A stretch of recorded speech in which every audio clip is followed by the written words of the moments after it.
केंद्र सरकारनं जीएसटी वाढवल्यानं खाद्यतेलाचे भाव उसळले आहेत। गणेश उत्सवाच्या पूर्वीच्या आणि नंतरच्या किमतीमध्ये किलोमागे 20 ते 30 रुपयांचा फरक पडला आहे। मागणी वाढल्यानं टोमॅटो, फ्लावर, शेवगा, मटार, गाजर, ढोबळी मिरचीच्या दरामध्ये वाढ झाली। अन्य फळभाज्यांचे दर स्थिर असल्याची माहिती व्यापाऱ्यांनी दिली आहे। राज्यातील बाजार समितीमध्ये टोमॅटोची 3992 क्विंटलची आवक झाली। या सर्वाधिक आवक ही पुणे बाजार लोकल टोमॅटोची झालेली कळतेय। तर आज टोमॅटोला कमीत कमी 1500 रुपयांपासून ते 3500 रुपयांपर्यंत सरासरी दर मिळाला आहे। राज्यातील बाजार समित्यांमध्ये कांद्याची 19,608 क्विंटलची आवक झाली। पुणे बाजारामध्ये लोकल कांद्याची सर्वाधिक 12,000 क्विंटलची आवक झाली। कांद्याला 1,850 रुपयांपासून ते 4,700 रुपयांपर्यंत सरासरी दर मिळाला। नाशिकमध्ये रेल्वे प्रशासन आणि कांदा व्यापारी यांच्यात झालेल्या बैठकीमध्ये कांदा व्यापाऱ्यांसाठी महत्त्वाचा निर्णय घेण्यात आला। रेल्वे वॅगनद्वारे आता देशभरामध्ये कांद्याची वाहतूक केली जाणार आहे। राज्यातील बाजार समितीमध्ये ज्वारीची आवक ही 48 क्विंटल झाली आहे। ज्वारीला सर्वसाधारण दर हा 2128 रुपये हा प्रति क्विंटल मिळाला आहे। सोयाबीनची राज्यातील बाजार समितीमध्ये 3858 क्विंटलची आवक झाली। यात बुलढाणा, संभाजीनगर, लातूरमधील बाजार समित्यांचा समावेश आहे। सोयाबीनला 4691 रुपयांपर्यंत दर मिळाला। केंद्रीय भूजल प्राधिकरणाच्या अहवालानुसार दिल्लीच्या भूजलामध्ये क्षाराचं प्रमाण सामान्यपेक्षा जास्त आहे। विश्लेषण केलेल्या नमुन्यांमध्ये 25% पेक्षा जास्त नमुन्यांमध्ये पाणी हे खारट असल्याचं आढळून आलंय। डिस्लेक्सिया एक मानसिक आजार आहे। या आजारामध्ये रुग्णाला वाचन, लिखाण आणि शब्दांचा उच्चार करण्यास, लक्षात ठेवण्यास मात्र त्रास होतो। या आजारामध्ये कुठल्याही वयोगटाच्या व्यक्तीला हा आजार होऊ शकतो। लहान मुलांमध्ये या आजाराचं प्रमाण जास्त आढळतंय। मुंबई विद्यापीठ अधिसभा निवडणूक उद्या सकाळी 9 ते सायंकाळी 5 या वेळेमध्ये होणार आहे। त्यामुळे निवडणुकीची नवीन तारीख नोंदणीकृत पदवीधर मतदारांपर्यंत पोहोचवताना विद्यार्थी संघटना आणि उमेदवारांची धावपळ सुरू आहे। पश्चिम रेल्वेच्या गोरेगाव आणि कांदिवली स्थानकावर 6व्या मार्गिकेच्या कामासाठी आज रात्री 11 वाजल्यापासून मंगळवारी 5:30 वाजेपर्यंत मेजर ब्लॉक घेण्यात येणार आहे। जवळपास 12 लोकल या वेळापत्रकांमुळे रद्द केल्या जातील। केंद्रीय माध्यमिक आणि शिक्षण मंडळानं केंद्रीय शिक्षण पात्रता चाचणीच्या तारखांमध्ये बदल केला आहे। यापूर्वी जाहीर केलेल्या वेळापत्रकानुसार डिसेंबर सत्रातील सीटीईटी परीक्षा ही 1 डिसेंबर रोजी होणार होती। आता ही परीक्षा 15 डिसेंबर रोजी पार पडणार आहे।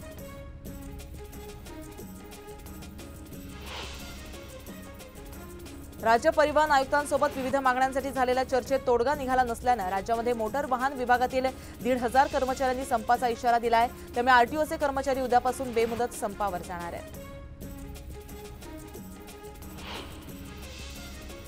आयात शुल्कात कपात केल्यानं परदेशातून सोनं आयात करणं सोपं झालंय। एका अंदाजानुसार या सणासुदीच्या हंगामामध्ये सोन्याची मागणी ही 30% जास्त आहे। आयात शुल्क कमी करण्यात आल्यानंतर ऑगस्टमध्ये भारतातील सोन्याची आयात ही 3 पटीनं वाढली आहे। मागील काही दिवसांमध्ये पेमेंट करण्यासाठी सर्वात लोकप्रिय म्हणून यूपीआयचा पर्याय पुढे आलाय। मात्र यूपीआयनं चार्ज लावल्यास नागरिक यूपीआय वापरणंही बंद करतील असा अंदाज वर्तवण्यात येतोय।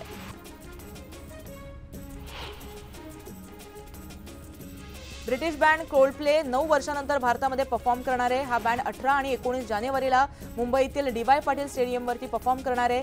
अशाच शोच्या तारखांच्या आसपास मुंबईतील हॉटेल्सचे दर देखील गगनाला भिडले आहेत। सांगली शहरासह ग्रामीण भागाला पावसानं झोडपलंय। वायफळे परिसरामध्ये अतिवृष्टी झाल्यानं अग्रणी नदीवरील पूल हा पाण्याखाली गेलाय।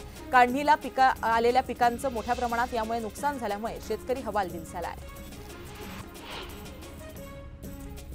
राज्यात आजपासून मोसमी पाऊस पुन्हा एकदा सक्रिय होणार असल्याचा अंदाज हवामान विभागानं व्यक्त केला आहे। मुंबईमध्ये वादळी वाऱ्यासह पावसाचा अंदाज आहे। मुंबईप्रमाणे पालघर, ठाणे या जिल्ह्यातही मुसळधार पावसाची शक्यता वर्तवली जाते आहे। मुंबई वेधशाळेनं वर्तवलेल्या हवामान अंदाजानुसार नाशिक जिल्ह्यासाठी येलो आणि रेड अलर्ट जारी करण्यात आलाय। राज्यामध्ये बहुतांश जिल्ह्यांमध्ये पावसाचा अंदाज वर्तवण्यात आला असून येत्या 24 ते 26 सप्टेंबरपर्यंत मेघगर्जनेसह जोरदार पावसाची शक्यता वर्तवण्यात आली आहे। देशभरात सरासरी 6% अधिक पाऊस झाल्यानंतर तो आज परतीच्या मार्गावर निघणार आहे। याची सुरुवात पश्चिम राजस्थान आणि गुजरातच्या कच्छ भागातून होणार आहे, त्यामुळे अनेक ठिकाणी मुसळधार पावसाची शक्यता आहे।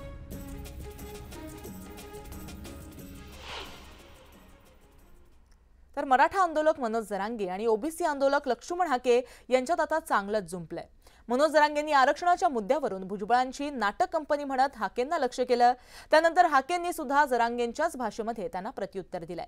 त्यामुळे जरांगे आणि हाकेंच्या टीकासत्रानंतर आरक्षणावरून राजकीय तमाशा सुरू झाल्याचं पाहायला मिळतंय। साव्यांदा उपोषण करत असताना जरांगे पाटलांनी राजकीय भाष्य करणार नाही असंही जाहीर केलं होतं। त्यामुळे त्यांनी अद्याप तरी उमेदवार पाडण्याबाबत काही वक्तव्य केलं नाही। मात्र आरक्षण दिलं नाही तर नंतर आरक्षणाच्या मुद्द्यावर तोंड उघडता येणार नाही असं जरांगे पाटलांनी सुनावलं। ही देवेंद्र फडणवीस साहेबाला संधी मराठ्याच्या मागणीची अंमलबजावणी याच्यानंतर थोबड सुद्धा उचलता येणार नाही। त्यांना संधी दिलेली असताना काम नाही केलं ना, त्यांना थोबड सुद्धा उचलता येणार नाही आणि कसलाच मराठा ऐकून घेऊ शकत नाही। मनोज जरांगेंनी केलेल्या मागण्यांवर कोणतंही दुमत नसल्याचं सत्ताधाऱ्यांनी स्पष्ट केलं। आम्हाला नितीन गडकरी नेहमीच आपल्या परखड मतांनी चर्चेत असतात। रविवारी नितीन गडकरींनी भाजप चौथ्यांदा सत्तेत येणार की नाही याबाबत खात्री नाही असं वक्तव्य केलं। तसंच हे वक्तव्य करताना गडकरींनी रामदास आठवलेंवर मिश्किल कोटीही केली आहे। नितीन गडकरी आपल्या परखड मतांनी कायमच सत्ताधारींसह विरोधकांचे कान टोचत असतात। नागपुरात रविवारी गडकरींनी आपल्या सहकाऱ्यांचे कान टोचले। रामदास आठवलेंवर मिश्किल टोलेबाजी करतानाच गडकरींनी चौथ्यांदा सरकार येण्याची खात्री नसल्याचाही चिमटा काढला। रामदास आठवलेंचं आत्ताच त्यांनी सांगितलं की तिसऱ्या वेळी पुन्हा चौथ्या वेळी पण आम्हीच येणार आहोत। आमची गॅरंटी नाही आहे, पण त्यांची गॅरंटी पक्की आहे। गडकरींनी आठवलेंवर टोलेबाजी करताना लालू प्रसाद यादव, रामविलास पासवान यांचाही संदर्भ दिला। जसं ते मौसमी शास्त्रज्ञ आहेत, तेव्हा लालू प्रसाद यादवने एकदा असं म्हटलं की रामविलास पासवान ये बहुत बड़ा राजनीतिक मौसम शास्त्रज्ञ है और क्या होने वाला इनको पता होता है, उसके अनुसार उनकी नीति अपनाते हैं। देशात तिसऱ्यांदा भाजपचं सरकार आल्यानंतर आता चौथ्यांदा सरकार येणार का या संदर्भात तर्कवितर्क लढवले जातात। मात्र गडकरींच्या वक्तव्यानं चांगलीच खसखस पिकली। पालघर जिल्ह्यात पुन्हा एकदा आरोग्य सेवेपासून दूरच राहण्याची चिन्ह निर्माण झाली आहेत। जिल्ह्यातील नागरिकांना तात्काळ उपचार मिळवण्यासाठी ट्रॉमा केअर रुग्णालयाची उभारणी केली जाणार आहे। मात्र इमारत 40 कोटींच्या निधीसाठी रेंगाळली आहे।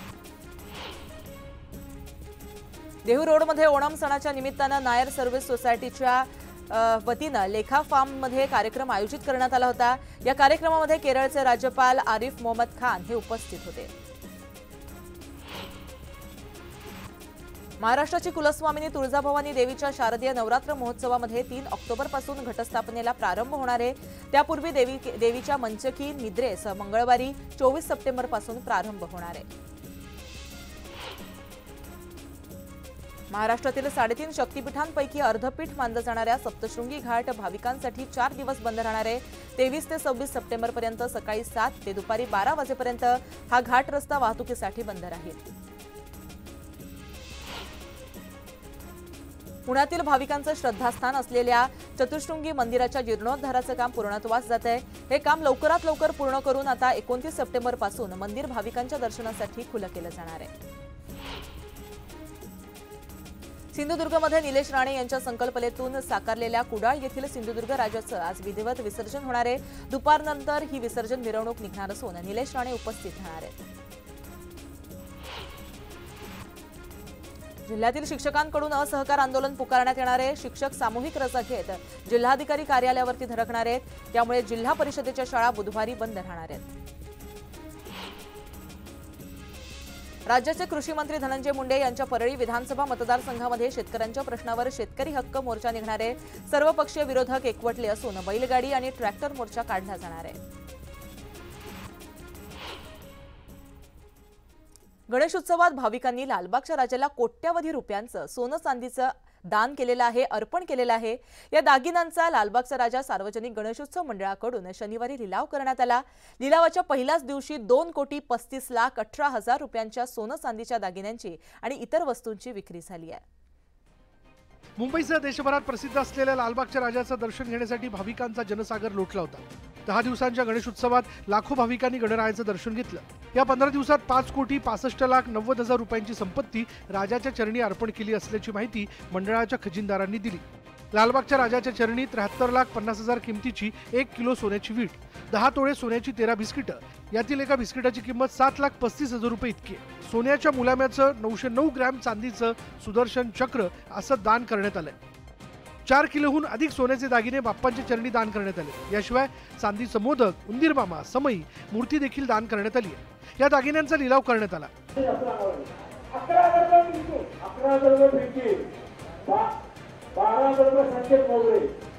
या लिलावातून मिळणाऱ्या निधीतून लालबागचा राजा सार्वजनिक गणेशोत्सव मंडळ विविध सामाजिक आणि वैद्यकीय उपक्रम राबवतं। त्यासोबत नैसर्गिक आपत्कालीन परिस्थितीत याच निधीतून मदत केली जाते। यानंतर इतर काही बातम्या आपण पाहणार आहोत, पण आता वेळ झाली एका छोट्याशा विश्रांतीची। तुम्ही कुठेही जाऊ नका, पाहत रहा न्यूज 18 लोकमत।